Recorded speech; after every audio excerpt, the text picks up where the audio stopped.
नमस्कार दोस्तों, GS learning verse की इस चैनल पे आपको फिर से स्वागत करते हैं। जितने भी इम्पोर्टेंट चीज़ है उसको सबको मैंने यहाँ पे समाहित किया है। यदि आप यह वीडियो अंत तक देखते हैं तो अंत में आप जो है खुद को यहाँ महसूस करेंगे कि मेरी तैयारी इस पे बहुत अच्छी है या फिर यहाँ से मैंने बहुत कुछ सीखा है। आपकी तैयारी काफ़ी मजबूत होने वाली है। बहुत प्यारा क्वेश्चन है। इस क्वेश्चन में बार बार फंसाया जाता है। इस ये वाला जो आइडिया है, ठीक है, बार बार अपनाते एग्जामिनर, क्योंकि इसमें टाइम बहुत होता है। इसको अच्छे से पढ़ेंगे। क्वेश्चन क्या कह रहा है उसको देखेंगे। सूची 1 से सूची 2 को मिलाना है या फिर सूची 1 व सूची 2 को जो है आपको मिलाना है। एक तरफ लिखा है संसद, राज्यसभा, लोकसभा, राष्ट्रपति। अब दूसरे साइड क्या लिखा है, अनुच्छेद 80, अनुच्छेद 81, यहाँ पे आप पढ़ पा रहे होंगे, अनुच्छेद 79, उसके बाद 52। अब देख के ही समझना है कि क्या मिलाने के लिए कह रहा है। इसका मतलब यह है कि संसद का उल्लेख कौन से आर्टिकल में है, राज्यसभा के गठन का उल्लेख कौन से में है, लोकसभा का, उसी प्रकार राष्ट्रपति का। तो इसका सही आंसर मैं बता देता हूँ, ऑप्शन नंबर सी है इसका सही आंसर। ठीक है, इसका मतलब क्या है, अब ऑप्शन नंबर जब सी ले रहे हैं तो क्या इसमें सही है, इसको भी आपको देखना है। तो यहाँ पे एक बार आप देखने की कोशिश करेंगे। ऑप्शन नंबर सी को यदि हम लोग सही मानते हैं तो ये बोलता है कि ए, ठीक है, जो आपकी कैपिटल वाला ए है, इसका सही आंसर क्या होना चाहिए, तीसरा। तो यहाँ पे देखेंगे 1, 2, तीसरा, तो ये बोलता है कि संसद का उल्लेख, ठीक है, 79 में है। उसी प्रकार आपको मिलाना है। जैसे बी का फर्स्ट है, ठीक है, तो राज्यसभा का 80 है, लोकसभा का 81 कह रहा है, और ठीक है ना, इस ऑप्शन के अनुसार जाएं तो जो राष्ट्रपति है ये क्या कह रहा है, 52, जो कि बिल्कुल सही है। तो इसका सही आंसर हो जाएगा ऑप्शन नंबर सी। आपको याद रखना है। 3 आर्टिकल मैं पहले बता देता हूँ आपको, जिसको आपको याद रखना ही है। क्लियर। एक है आपका 87, इसको आपको याद रखना ही है। क्लियर है। और दूसरा है आपका 93, इसको आपको याद रखना ही है। तीसरा है आपका 100, इसके बाद और बताऊंगा मैं, इसको पहले बता देता हूँ। 87 में राष्ट्रपति का अभिभाषण है। अगर आपको पूछता, बिल्कुल लोकसभा के अंतर्गत बन सकता है क्वेश्चन, क्योंकि वही इनको, ठीक है, ये अभिभाषण देते हैं प्रथम, ठीक है ना, आम चुनाव के बाद। तो ये आपका राष्ट्रपति का विशेष अभिभाषण आपको पूछता तो 87 है। 93 को एक्सप्लेन कर देता हूँ। लोकसभा के अध्यक्ष और उपाध्यक्ष, आपको यदि क्वेश्चन पूछता, याद रखना, अध्यक्ष लोकसभा के और उपाध्यक्ष। एक क्वेश्चन पूछता इसका उल्लेख कौन से आर्टिकल में है, तो वो 93 है। आगे क्वेश्चंस भी है, इसको समझेंगे तो आगे क्वेश्चन और आपसे जो है बहुत अच्छे से बनेंगे। 100 देखेंगे, ये है कोरम की बात करता है, मतलब गणपूर्ति। ठीक है, याद रखना, इसे गणपूर्ति कहते हैं। ठीक है, कम से कम कितने सदस्यों की आवश्यकता होती है एक सत्र के लिए, ठीक है, उसे कोरम कहते हैं। इसके अतिरिक्त मैं आपको और बताना चाहता हूँ, 105 क्लियर है, 105 है, 108 है, इसको 3 मत पढ़ना है, 5 है, क्लियर है, 110, 111, कोई बात नहीं, 112 भी, 113 भी, 114 भी है। बहुत इंपॉर्टेंट है, सब चीज़ इंपॉर्टेंट है। अब 105 क्या कहता है उसको देखना। तो जो संसद के सदस्य हैं, ठीक है, सदस्य हैं, इसको याद रखना। ठीक है, इनकी शक्तियों की बात करता है, इनके विशेषाधिकार इसकी बात करता है। अब पूछेंगे तो बता देंगे। 108 याद रखना, इस संयुक्त अधिवेशन की बात करता है। आपने अगर राष्ट्रपति वाला मेरे MCQ, ठीक है ना, MCQ सेशन देखा होगा, जो कि प्लेलिस्ट में जाएंगे तो आपको मिलेगा, लिंक डिस्क्रिप्शन में डाल भी दूंगा। ये सब आपको समझ में आ जाएगा, संयुक्त अधिवेशन क्यों किया जाता है, ठीक है ना, और जितने भी चीज़ें हो सकती है, इसके अभिभाषण के बारे में बताया है मैंने, तो सबको बहुत अच्छा एक्सप्लेन किया हूँ। तो संयुक्त अधिवेशन का इसका जो प्रावधान है 108 में है, 108 का है मैंने। 110 याद रखना, धन विधेयक की परिभाषा इसमें दी गई है। क्या धन विधेयक की जो परिभाषा है ये 110 में है। क्लियर है। 111 याद रखना, विधेयकों पर राष्ट्रपति की जो अनुमति दी जाती है, ठीक है, उसके पास जनरली 3 ऑप्शन होते हैं, अनुमति देते हैं, रोक लेते हैं, या फिर पुनर्विचार के लिए भेजते हैं। राष्ट्रपति के द्वारा जो विधेयकों पर जो अनुमति दी जाती है वो कहाँ पे उल्लेख है, 111 में उल्लेख है, और इसको मैंने समझाया भी है। अगर आप राष्ट्रपति वाला देखेंगे तो इस यहाँ की बहुत सारी चीज़ें आपकी कवर हो जाएगी। अनुच्छेद नंबर याद रखना 326, 330 आपको देखना है, और 331, इसको आप देख लेंगे, ठीक है, तो आगे क्वेश्चन बहुत आसानी होने वाली है। 326 यहाँ कहता है कि प्रत्येक नागरिक जिसकी आयु 18 वर्ष है, इसको याद रखना, और जिसका नाम मतदाता सूची में है, वहाँ मतदान कर सकता है। पहले 21 ईयर था, याद रखना, अब जो 18 किया गया है तो पहले 21 ईयर था, इसको याद रखना। लेकिन यहाँ पे एक संविधान संशोधन, ठीक है ना, किया गया है, वो 61वां संविधान संशोधन है। तो आपको पूछेगा वो कौन सा संविधान संशोधन जिसके द्वारा मतदाता, ठीक है, या फिर मताधिकार की आयु 21 से घटाकर 18 किया गया है। ये तो रहा 326 की बात। 330 एक्चुअल में लोकसभा में ST SC के आरक्षण की बात करता है। तो ये लोकसभा में, क्लियर है, ST SC इसकी किसकी बात करता है, आरक्षण, आरक्षण की ये बात करता है। लेकिन 331 आपको देखना बहुत ज़्यादा इंपॉर्टेंट है। उसके बाद मैं एक संविधान संशोधन बताऊंगा। क्लियर है। 331 ये कहता है कि राष्ट्रपति द्वारा 2, ठीक है, एआई मतलब एंग्लो इंडियन, जो कि आंग्ल भारतीय समुदाय का जो मनोनयन होता है उसको किया जाता है। ठीक है। लेकिन याद रखना ये वर्तमान में ऐसा नहीं किया जाता। इसके लिए 104वां संविधान संशोधन किया गया है और 104वां संविधान संशोधन के तहत अब लोकसभा में एआई मतलब एंग्लो इंडियन, जो कि आंग्ल भारतीय समुदाय है, इसके मनोनयन को, ठीक है, हटा दिया गया है। पहले राष्ट्रपति के द्वारा किया जाता था। मैं इसकी संरचना बताऊंगा, आगे बताऊंगा, उसमें बहुत अच्छे से आपको और समझ में आने वाला है। तो एसटी एससी के आरक्षण और एंग्लो इंडियन के जो मनोनयन था इसको 10-10 वर्ष के लिए बढ़ाया जाता था संविधान संशोधन करके, कि इनका आरक्षण अभी तक यही रहेगी, 10 वर्ष तक फिर एंग्लो इंडियन के जो है मनोनयन किया जाएगा, ऐसे किया जाता था। और ऐसे करते करते 95वें संविधान संशोधन में 2009 में, ठीक है, हर 10-10 वर्ष में बढ़ाया जाता था। तो 95वां संविधान संशोधन 2009 में हुआ था, इसको याद रख लेना। इससे जो है एसटी एससी के आरक्षण तथा लोकसभा में आंग्ल भारतीय समुदाय, क्या कहा मैंने, एसटी एससी के आरक्षण और एआई, ठीक है, इसके मनोनयन, ठीक, इसको 2020 तक के लिए बढ़ाया गया था। क्लियर है। अब सवाल उठता है कि जब 2020 आएगा तो फिर हमें संविधान संशोधन करना पड़ेगा, क्योंकि 10-10 वर्ष के लिए हमें बढ़ाना होता है। इससे अब संविधान संशोधन करने की बारी आई। ठीक है। तो 104वां वो संविधान संशोधन था, ठीक है, जिसके अनुसार अब 10 वर्ष बढ़ाना था, लेकिन हम सिर्फ एसटी एससी है इसके आरक्षण को हमने बढ़ा दिया। और जो एंग्लो इंडियन के मनोनयन है इसको ख़त्म यहाँ पे हमने कर दिया कि अब एंग्लो इंडियन का मनोनयन नहीं होगा। इसीलिए हम पढ़ते हैं कि 104वां संविधान संशोधन जो कि 2019 का है, ठीक है, मैंने 20 कहा होगा, याद रखना है 2019, ठीक है। 2030 तक के लिए एंग्लो इंडियन का मनोनयन बढ़ना था, लेकिन हमने यहाँ पे समाप्त कर दिया है, इसको आपको याद रखना है। तो एक क्वेश्चन है, सही सुमेलित नहीं है। इस क्वेश्चन को अच्छे से देख लेंगे, क्या बोल रहा है क्वेश्चन, सही सुमेलित नहीं है। संयुक्त अधिवेशन 110, क्लियर है, मतलब ये अनुच्छेद है, याद रखना, ठीक है, इधर अनुच्छेद दिया गया है। तो संयुक्त अधिवेशन का प्रावधान 110 में किया गया है। धर्म विधेयक की परिभाषा 108 में दी गई है। मैंने अभी आपको बताया, इसलिए मैं समझा रहा था कि आगे क्वेश्चंस आपको समझ में आए। और एक चीज़ और याद रख लेना, जो विनियोजन विधेयक है, ठीक है, 114 में है, मतलब इसका सही आंसर उपरोक्त सभी था। एक अनुच्छेद आपको और मिल गया, इसको तो मैंने बताया था 110 वाला, 108 वाला भी मैंने बताया था, 114 एक और मिल गया आपको, विनियोजन विधेयक। क्लियर है। हम लोग आगे और क्वेश्चन की ओर चलते हैं। अब आपको बहुत अच्छे से समझ में आने वाला है। अगला क्वेश्चन पढ़ेंगे, कथन ए, लोकसभा जनता की प्रतिनिधि सभा होती है। यहाँ पर मेरे को एक बार और समझाना पड़ेगा, इस क्वेश्चन को कर लेते हैं फिर आपको अच्छे से समझाऊंगा। पहली लोकसभा का गठन 17 अप्रैल 1952 को हुआ था। लोकसभा के नाम जैसे लोकप्रिय सदन, प्रथम सदन, निम्न सदन सभी संविधान में कहीं भी लिखा नहीं गया है। ये जो है संविधान में नहीं लिखा गया है, ये भी सही है। तो इसका आंसर कौन सा सही है, तो कथन ए भी सही है, बी भी सही है, सी भी सही है। तो सभी कथन सत्य है, याद रखना, ये इसका सही आंसर है। ठीक, हम लोग का पार्लियामेंट है, जो हम लोग का जो संसद है, याद रखना, ये 79 में दिया गया। हमने कहा है संसद के अंतर्गत 3 अंग होते हैं। एक क्या है आपका, राज्यसभा, हालांकि प्रथम सदन जो है लोकसभा ही है, पहले लिखना था। और एक है आपके राष्ट्रपति। हालांकि सदन में इस राष्ट्रपति बैठते नहीं है, लेकिन इस संसद के अभिन्न अंग होते हैं, क्योंकि जो है जब ये दोनों से विधेयक पारित होता है, कोई भी विधेयक जो है, ठीक है ना, पहले लोकसभा में जाएगा फिर राज्यसभा में जाएगा, और जो कुछ कंडीशंस होते हैं कुछ में जो है वो सीधे लोकसभा में ही प्रस्तुत होते हैं। क्लियर है। तो ये दोनों से पारित होने के बाद जब तक वो राष्ट्रपति उसमें हस्ताक्षर नहीं करेंगे, साइन नहीं करेंगे, सहमति नहीं देंगे, तब तक वो कानून नहीं बनता है। इसलिए राष्ट्रपति जो है संसद के अभिन्न अंग होते हैं, इसको आपको देखना है। अब हम राज्यसभा और लोकसभा के बारे में थोड़ा जानकारी ले लेते हैं यहाँ पे, ताकि आपको समझ में आ गया, जो हमने अभी कहा था उसके बारे में आपको समझ में आ जाए। राज्यसभा को, ठीक है ना, राज्यों की प्रतिनिधि सभा कहते हैं, याद रखना, क्या कहते हैं इसे, राज्यों की प्रतिनिधि सभा कहा जाता है।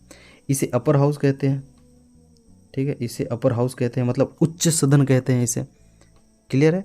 इसे द्वितीय सदन कहते हैं, उच्च सदन द्वितीय सदन फंसा सकता है, अच्छे से याद रखना। इसे उच्च सदन कहते हैं और द्वितीय सदन कहते हैं। अब इसके हम लोग जस्ट इधर भी एक्सप्लेन कर लेते हैं। इसे निम्न सदन कहते हैं, जो कि आपकी लोकसभा है। क्लियर है। और इसे प्रथम सदन कहते हैं, याद रखना। जब इसे हम लोग राज्यों की प्रतिनिधि सभा कह रहे हैं, जो कि आपकी राज्यसभा है, इसको तो लोकसभा को क्या कहते हैं, जनता की प्रतिनिधि सभा कहते हैं। यहाँ तक एकदम क्लियर है। वरिष्ठों की सभा इसे कहा जाता है, इसलिए इसे वरिष्ठों की सदन कहा जाता है, जो कि राज्यसभा है। लोकसभा को, ठीक है, याद रखना, इसे जो है लोकप्रिय सदन कहा जाता है, युवाओं का सदन इसे कहा जाता है, ठीक है।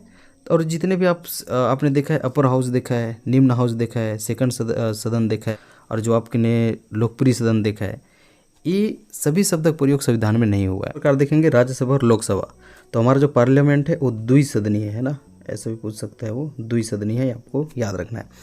तो अब हम लोग क्वेश्चन की ओर चलते हैं, ठीक है। जो अगला क्वेश्चन आपका रहेगा, लोकसभा में आंग्ल भारतीय समुदाय के मनोनयन को किस संविधान संशोधन द्वारा हटाया गया है? अभी अभी मैंने आपको बताया था, इसका आंसर आप इजी दे सकते हो, ठीक, 104वां संविधान संशोधन, ये आपका सही आंसर है, बताने की ज़रूरत है नहीं। अब नेक्स्ट क्वेश्चन की ओर चलते हैं, जो आपका अगला क्वेश्चन रहेगा, किस अनुच्छेद के तहत ST SC को लोकसभा में आरक्षण प्राप्त है? इसको मैंने आपको बताया है, इसलिए मैंने बताया था ताकि आगे क्वेश्चंस आपसे बने और आपको ऐसे लगे कि हाँ भाई हमने पढ़ा है। तो ऑप्शन नंबर बी ए आपका सही आंसर हो जाएगा, क्लियर, इसको याद रखना, ये आपका सही आंसर है। इसका भी आंसर बड़ा इजी आप दे सकते हो, किस संविधान संशोधन के द्वारा, ठीक है, मताधिकार की आयु को जो है, क्लियर, 21 से हटाकर 18 वर्ष किया गया था। मैंने आपको बताया था, संबंधित अनुच्छेद मैंने 326 बताया है, याद रखना, नहीं भूलना, क्लियर है। तो 61वां है, आपको पता ही होगा, तो ऑप्शन नंबर जो दूसरा है ए इसका सही आंसर हो जाएगा। तो हम लोग जो एक्सप्लेन किया उसका कितना फ़ायदा हो रहा है इसको आप समझिए, ठीक है। तो एक्सप्लेन से बोर नहीं होना है, जो एक्सप्लेन हो रहा है ध्यान से समझना है, ताकि आपको जो है, संविधान ऐसा चीज़ है बहुत ज़्यादा समझना पड़ता है यहाँ पे, तो आपको जो है क्वेश्चंस करने में आसानी होगी। नेक्स्ट क्वेश्चन हम लोग चलते हैं, जनसंख्या के आधार पर सभी राज्यों की लोकसभा सीटों की संख्या में समरूपता होती है। एक्चुअल में जनसंख्या की जो इसके सीटों का निर्धारण किया जाता है इस प्रकार किया जाता है कि जनसंख्या के आधार पर सभी राज्यों की लोकसभा की जो सीट है उस, ठीक है ना, सभी राज्यों की जो लोकसभा की सीटों की संख्या है उसमें समरूपता हो, ठीक है। जनसंख्या का आधार 1971 है, आधार वर्ष 1971 है। परिसीमन, ये परिसीमित लिखा गया है, याद रखना, ये परिसीमन है, क्लियर है, परिसीमन है ना, इसको याद रखना, ये परिसीमन है। आधार वर्ष 2001 है, ये परिसीमन का है, मैंने, क्लियर है, इनमें से कोई नहीं। तो असत्य कथन आपको छांटना था, इसका सही आंसर होगा इनमें से कोई नहीं। अब आपको जो है 3 लाइन मिल गया यहाँ, 1971 है आधार वर्ष, ठीक है ना, देख लेना, बोल रहा हूँ, परिसीमन का आधार वर्ष 2001 है। लोकसभा की सीटों का निर्धारण इस प्रकार किया जाता है कि सभी राज्यों में जो लोकसभा की जो सीट है, ठीक है, उसमें समरूपता हो, एक राज्य के सभी निर्वाचित क्षेत्र की जनसंख्या में एकरूपता हो। लेकिन याद रखना, इसका जो हम लोग का आधार होता है जनसंख्या का, जब हम लोग जनसंख्या बोल रहे हैं, जनसंख्या के अनुपात में बोल रहे हैं, तो जनसंख्या का इसका आधार कौन सा होता है? तो 1971 जनसंख्या का आधार होता है।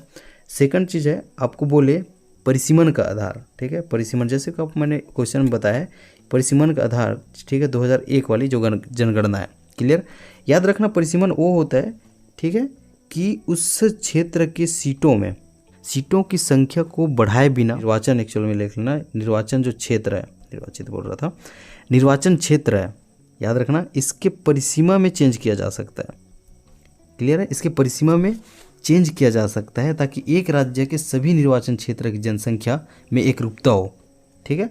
तो इसको आपको याद रखना है। तो परिसीमन आपको समझ में आ गया है, सीटों को नहीं बढ़ाया जाएगा, ठीक है, बल्कि उसकी परिसीमा को चेंज कर दिया जाएगा। लेकिन एक संविधान संशोधन आपको याद रखना बहुत इंपॉर्टेंट है। तो 84वां संविधान संशोधन के, ठीक है ना, के द्वारा जो है लोकसभा और राज्यसभा और विधानसभा, इसकी सीटों की जो संख्या है, तो यहाँ पे एक चीज़ समझाना था, ठीक है, संख्या वाला चीज़ जो है, तो मैं इसके लिए कभी लेक्चर लूँगा तो बहुत अच्छे समझाऊंगा। एक चीज़ याद रखना, सीटों की जितनी जो संख्या है, ठीक है, मैक्सिमम जो संख्या होती है, उसको 2026 के लिए, 2026 तक के लिए यथावत की गई है, मतलब उसमें अभी चेंज नहीं होगा जो अधिकतम संख्या है। नेक्स्ट क्वेश्चन को चलते हैं। आई होप कि आपको ये बहुत हेल्प करेगी, क्योंकि ऐसे समझेंगे तो आपके लिए काफ़ी सारे क्वेश्चंस ऐसे बन जाएंगे।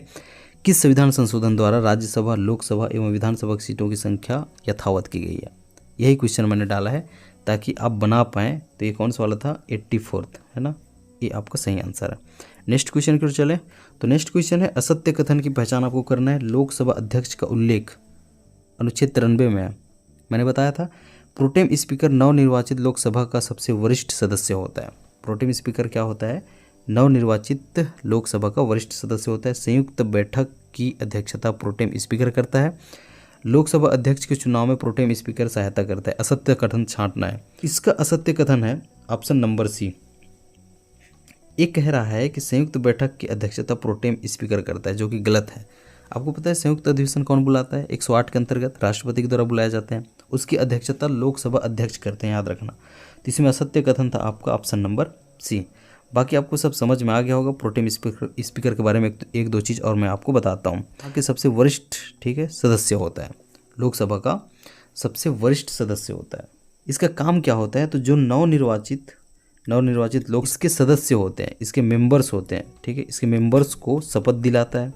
तो जब वरिष्ठ सदस्य को प्रोटेम स्पीकर के लिए नियुक्त किया जाता है तो इसकी शपथ राष्ट्रपति दिलाते हैं। प्रोटेम स्पीकर को शपथ कौन दिलाते हैं? प्रोटेम स्पीकर के रूप में राष्ट्रपति दिलाते हैं। और प्रोटेम स्पीकर बाकी जितने भी नवनिर्वाचित सदस्य होते हैं जो चुनकर आए होते हैं उनको शपथ दिलाते हैं।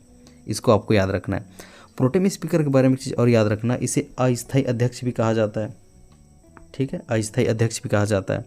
ये लोकसभा का कार्यकाल जब खत्म हो जाता है फिर भी ये पद पर बने रहते हैं। तब तक पद पर बने रहते हैं जब तक कि नई लोकसभा का प्रथम सत्र न हो, ठीक है। तो अगली लोकसभा की पहली बैठक तक पद पर बना रहता है, आपको इसको याद रखना है। इसमें और क्या हम लोग देख सकते हैं, वर्तमान प्रोटेम स्पीकर आपको याद रखना वीरेंद्र कुमार, जो कि टीकमगढ़ महाराष्ट्र से हैं, ठीक है, वीरेंद्र कुमार, ठीक है, यहाँ पे नहीं दिख रहा होगा, वीरेंद्र कुमार याद रख लेना, क्लियर है। क्यू क्लास जरूर है, सेशन इसलिए मैं बोलता हूँ क्योंकि हम लोग बहुत चीज़ें यहाँ पे सीखते हैं। तो कार्यकाल के बारे में एक चीज़ बताना चाहता हूँ, क्योंकि कार्यकाल से संबंधित मैं कोई क्वेश्चन नहीं बनाया हूँ, क्लियर। याद रखना जनरली लोकसभा का कार्यकाल जो है 5 साल का होता है। ये 3 लग रहा होगा ना, इसको अच्छे से देखना है, 5 साल का होता है, याद रखना। लेकिन आपातकाल की स्थिति में, ठीक है, लेकिन आपातकाल इसकी स्थिति में इसके कार्यकाल को एक बार में 1 साल के लिए बढ़ाया जा सकता है, ठीक है, 1 साल के लिए बढ़ाया जा सकता है एक बार में, ठीक है, और उससे और भी बढ़ाया जा सकता है। अब देखेंगे, ठीक है, यहाँ पे एक चीज़ है, अब देखेंगे जो 44वां संविधान संशोधन है, और इसके पहले मैं बोलूँ तो 42वां और 44वां याद रख लेना, कभी पूछ दे तो। 42वां संविधान संशोधन के द्वारा एक बार जो है इसके कार्यकाल को 6 वर्ष के लिए किया गया था। जब हम लोग 5 साल पढ़ रहे हैं ना जनरली, यदि भंग ना हो तो 5 साल, क्लियर, क्योंकि बीच में भंग भी हो सकती है वो। 42वां संविधान संशोधन के द्वारा 6 वर्ष एक बार किया गया था, लेकिन 44वां संविधान संशोधन के द्वारा पुनः 5 वर्ष किया गया। एक अनुच्छेद यहाँ पर मैं बता देता हूँ जो कि 85, अगर भंग की बात आ रही है 85, इसमें जो है, ठीक है, प्रेसिडेंट के द्वारा, ठीक है, पीएम की सलाह पर लोकसभा को भंग करने का उल्लेख है, ठीक है। अगर वो बहुमत सिद्ध नहीं कर पाती है तो प्रेसिडेंट जो है लोकसभा को भंग कर देता है, ठीक है, जो कि पीएम की सलाह पे होता है। संबंधित आर्टिकल याद था, मतलब इम्पॉर्टेंट था, 85, इसको आपको याद रखना था। नेक्स्ट हम लोग चलते हैं, आपका जो अगला क्वेश्चन होगा, कोई विधेयक धन विधेयक है या नहीं का निर्धारण कौन करता है, क्लियर है। आपके पास ऑप्शन है, इसको आप लोग देख लेते हैं, जो कि प्रोटेम स्पीकर है, प्रेसिडेंट है, गवर्नर। स्पीकर मतलब लोकसभा अध्यक्ष। तो याद रखना लोकसभा अध्यक्ष है। कोई विधेयक धन विधेयक हो गया या नहीं, इसका निर्धारण लोकसभा अध्यक्ष ही करता है, चाहे उसके कितने भी प्रावधान हो। जब तक लोकसभा अध्यक्ष ये प्रमाणित न करे, ठीक है, कि ये धन विधेयक है या नहीं, ठीक है, तब तक इसे नहीं माना जाता है कि ये धन विधेयक है या नहीं। आगे इसके लिए और क्वेश्चन है, आगे आपको ऐसे ऐसे क्वेश्चन मिलेंगे, ठीक है, लास्ट में आप जरूर कहोगे कि हाँ ऐसे क्वेश्चन बनते हैं और इस पे हमें प्रैक्टिस करनी चाहिए। नेक्स्ट क्वेश्चन है आपका आज का अगला क्वेश्चन होगा, लोकसभा अध्यक्ष क्या नहीं करता। इसमें और अच्छे समझाऊंगा मैं। दल बदल आधार पर लोकसभा के किसी सदस्य की अयोग्यता संबंधित निर्णय, लोक लेखा, ठीक है, समिति के अध्यक्ष की नियुक्ति, संयुक्त अधिवेशन की अध्यक्षता, महाभियोग के प्रस्ताव पर निर्णायक मत। इम्पॉर्टेंट हो जाता है, इसका असत्य कथन है जो लास्ट वाला है आपका, महाभियोग के प्रस्ताव पर निर्णायक मत का प्रयोग वो नहीं करता है, याद रखना, ठीक है। यहाँ क्या लिखा है, निर्णायक मत का प्रयोग करता है। तो ये बोल रहा है लोकसभा अध्यक्ष द्वारा क्या नहीं किया जाता है, तो लास्ट वाला आपका ऑप्शन था, ये सही है, ठीक है। महाभियोग के प्रस्ताव पर निर्णायक मत का प्रयोग वो नहीं करता है। काफ़ी हो रहा है, फिर भी मैं थोड़ा जल्दी बताने की कोशिश करता हूँ। जो दल बदल है, ठीक है, दल बदल है, इसके आधार पर किसी सदस्य को अयोग्य घोषित करना है, ठीक है, तो वो लोकसभा अध्यक्ष करता है, और राज्यसभा में जो है राज्यसभा अध्यक्ष करता है। ये दोनों को देख लेना, ठीक है, मतलब राज्यसभा का जो सभापति है वो करता है, क्लियर है। दूसरी चीज़ अब इम्पॉर्टेंट है 52वां संविधान संशोधन, जो कि 1985 का है। इसके द्वारा जो है अनुसूची 10वीं को, ठीक है, संविधान में जोड़ा गया है। 10वीं अनुसूची दल बदल, ठीक है, दल बदल से संबंधित है। इसका बहुत कुछ है, यहाँ पे बताऊँगा, अनावश्यक टाइम हो जाएगा। तो MCQ है, थोड़ा इसका भी हमें ध्यान रखना होगा। लेकिन एक चीज़ इंपॉर्टेंट याद रखना, लोकसभा अध्यक्ष चाहे तो पार्टी की सदस्यता त्याग सकता है, क्लियर है। लोकसभा अध्यक्ष के बारे में याद रखना, चाहे तो वो पार्टी की सदस्यता त्याग सकता है।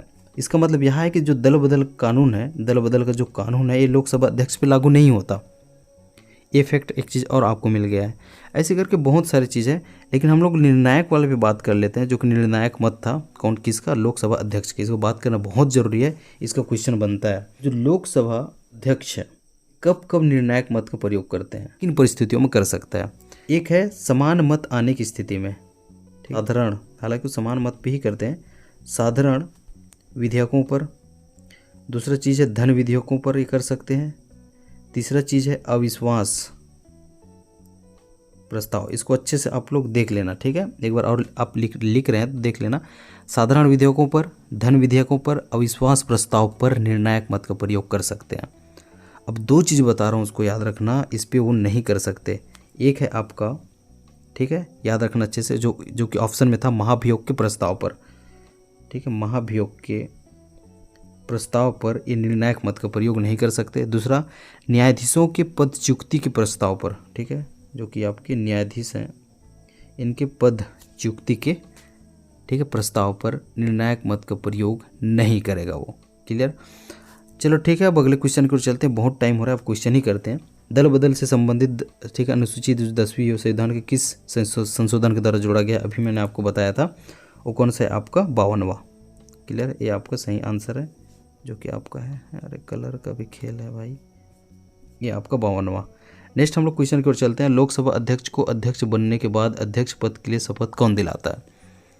प्रोटेम स्पीकर, प्रेसिडेंट, लोकसभा अध्यक्ष, इनमें से कोई नहीं। इसका आंसर है इनमें से कोई नहीं, ठीक है। जब, ठीक है, उन्हीं सदस्य में से बनाया जाता है जब वो सांसद होता है, ठीक है, जब वो निर्वाचित होकर आया रहता है तो, ठीक है, तो शपथ कौन दिलाता है?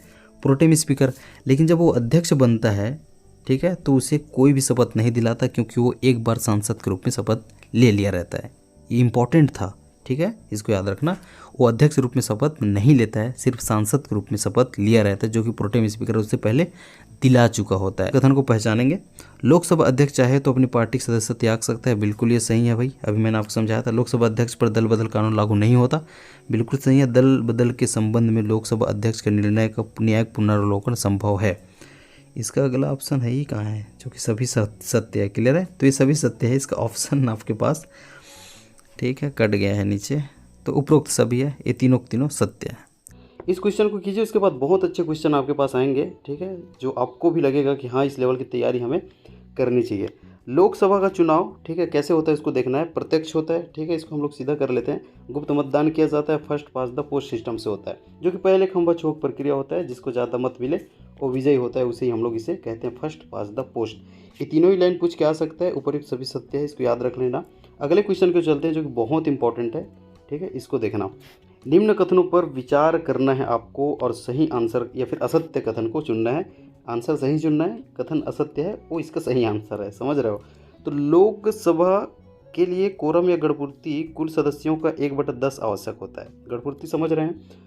राष्ट्रपति लोकसभा का सत्र स्थगन कर सकता है। क्लियर है? तीसरी लाइन आपके लिखा है, राष्ट्रपति द्वारा लोकसभा का सत्र आहूत एवं सत्रवसान करना अनुच्छेद, ठीक है, 85 के तहत होता है। दोस्तों यहाँ पे आपको समझाना चाहता हूँ, सत्राहुत मतलब समझना ना, ये आपके बुलाना होता है, ठीक है, सत्र बुलाना। सत्रावसान मतलब समाप्ति की घोषणा करना, जो कि राष्ट्रपति के द्वारा किया जाता है। याद रखना, लोकसभा के लिए कोरम में गणपूर्ति बिल्कुल सही है, 1/10 आवश्यक है। राष्ट्रपति लोकसभा का सत्र स्थगन कर सकता है, ये इसका गलत सत्य मतलब गलत कथन है, तो इसका सही आंसर हो जाएगा ये, इसको देख लेना। अब यहाँ पर मैं एक बार समझाने की कोशिश करता हूँ। राष्ट्रपति जो है अनुच्छेद 85 के तहत सत्र बुलाता है, सत्र समाप्त करता है, लेकिन सत्र का स्थगन नहीं करता, ठीक है, जो कि यहाँ पे लिखा है। तो स्थगन कौन करता है, सवाल आया तो आपको बोलना है लोकसभा अध्यक्ष करता है। क्लियर? जाने कितने एग्जाम में इनसे रिलेटेड क्वेश्चन पूछे, और आपने अगर एग्जाम दिया है तो आप इसको समझ भी पाएंगे, आपको पता भी चलेगा कि हाँ ऐसे क्वेश्चंस काफ़ी बने हुए हैं। इसको देखना। निम्न कथनों पर फिर से आपको विचार ही करना है, असत्य कथन की पहचान करना है, लेकिन इसमें, ठीक है ना, वो चीज़ मिलेगा आपको जो आप एक्सपेक्ट करते हैं कि ऐसे क्वेश्चन पूछे जाते हैं। साधारण विधेयक को सबसे पहले लोकसभा में प्रस्तुत किया जाता है, ये आपके पहला कथन है, ठीक है। दूसरा, धन विधेयक सिर्फ लोकसभा में प्रस्तुत होता है। धन विधेयक को प्रेसिडेंट पुनर्विचार हेतु जो है नहीं भेज सकता, आगे समझाऊंगा मैं। हर धन विधेयक जो है वित्तीय विधेयक होता है, इसको एक्सटेंड और कर सकता था, हर वित्तीय विधेयक धन विधेयक नहीं होता। क्लियर? तो इसको एक बार मैं समझाता हूँ, फिर से हम लोग आएंगे, ठीक है, क्वेश्चन पे जरूर आएंगे। साधारण जो विधेयक की हम लोग बात कर रहे हैं, जो साधारण विधेयक है एक किसी भी सदन में प्रस्तुत होता है, ठीक है, या तो वो लोकसभा हो सकता है, ठीक है, या राज्यसभा, ये किसी भी सदन में होता है, याद रखना। दूसरा चीज़, इसमें संयुक्त अधिवेशन का प्रावधान है, ठीक है, इसमें संयुक्त अधिवेशन का प्रावधान है। अब दूसरे हम लोग विधेयक की बात करते हैं जो कि है धन विधेयक। याद रखना ये बहुत ज़्यादा इंपॉर्टेंट है, इससे बहुत सारे क्वेश्चन बनते हैं। सबसे पहले इसके संबंधित अनुच्छेद याद रख लो। 110 वो अनुच्छेद है जिनमें धन विधेयक का उल्लेख है। याद रखना जितने भी प्रावधान हैं धन विधेयक के संबंध में आपको दिया गया है, जो कि संविधान के अंतर्गत पढ़ते हैं, इसके लिए मैं एक सेशन लाने की सोच भी रहा हूँ, ठीक है, पूरे जो विधेयक है उस पर लाऊंगा। तो जितने भी प्रावधान है, लेकिन तब तक इसे धन विधेयक नहीं माना जाता जब तक कि लोकसभा का जो अध्यक्ष है, यहाँ लिखने नहीं बन रहा है, अध्यक्ष है, ये प्रमाणित न कर दे। और याद रखना जब लोकसभा का अध्यक्ष इसको प्रमाणित करता है, ठीक है, प्रमाणित करता है कि ये जो है धन विधेयक है, तो इसका न्यायिक पुनर्विलोकन भी नहीं हो सकता, ठीक है, इसका पुनर्विलोकन भी संभव नहीं है, ठीक, इसको याद रखना है। अब दूसरी चीज़, ये यहाँ एक सरकारी विधेयक होता है क्योंकि ये मंत्री द्वारा प्रस्तुत किया जाता है, जो कि सिर्फ और सिर्फ लोकसभा में प्रस्तुत होता है। अब धन विधेयक जब, ठीक है, राज्यसभा में जाता है, यहाँ पे मैं मिटा रहा हूँ एक चीज़, यहाँ पे आपको बताता हूँ जो कि बहुत इंपॉर्टेंट है। अब लोकसभा से पारित हो गया क्योंकि लोकसभा में पहले प्रस्तुत हुआ है, ये सरकारी विधेयक, ये भी आपने देख लिया है, क्लियर। अब कहाँ जाएगा ये राज्यसभा में जाएगा। राज्यसभा में जाने के बाद राज्यसभा इसे सिर्फ और सिर्फ 14 दिन तक रोक सकती है। अब इसमें या तो वो पारित कर दे, लेकिन इसमें वो संशोधन नहीं कर सकती, याद रखना। 14 दिन में वो पारित कर सकती है, संशोधन नहीं कर सकती। अगर ये पारित नहीं करती है या फिर पुनर्विचार के लिए भेजना, इसके बाद विकल्प नहीं होते, पारित नहीं करती है, तो इसे 14 दिन के बाद पारित मान लिया जाता है, ठीक है, इसको याद रखना। 14 दिन के बाद इसे पारित मान लिया जाता है, क्लियर है। अब ये पारित यहाँ से भी हो गया, अब किसके पास जाएगा, ये प्रेसिडेंट के पास जाएगा। तो प्रेसिडेंट के पास जनरली आप देखते हो 3 विकल्प होते हैं, या तो वो क्या करेंगे, सहमति दे देंगे, या तो वो असहमति देंगे, या फिर वो पुनर्विचार के लिए भेजेंगे। लेकिन जब धन विधेयक के संबंध में राष्ट्रपति के पास सिर्फ 2 ही विकल्प होते हैं, या तो वो, ठीक है, असहमति कर दे या फिर सहमति दे दे, या फिर मतलब अपने पास रख ले या फिर सहमति दे दे, लेकिन वो पुनर्विचार के लिए इसे नहीं भेजता है, इसको आपको याद रखना है, ठीक।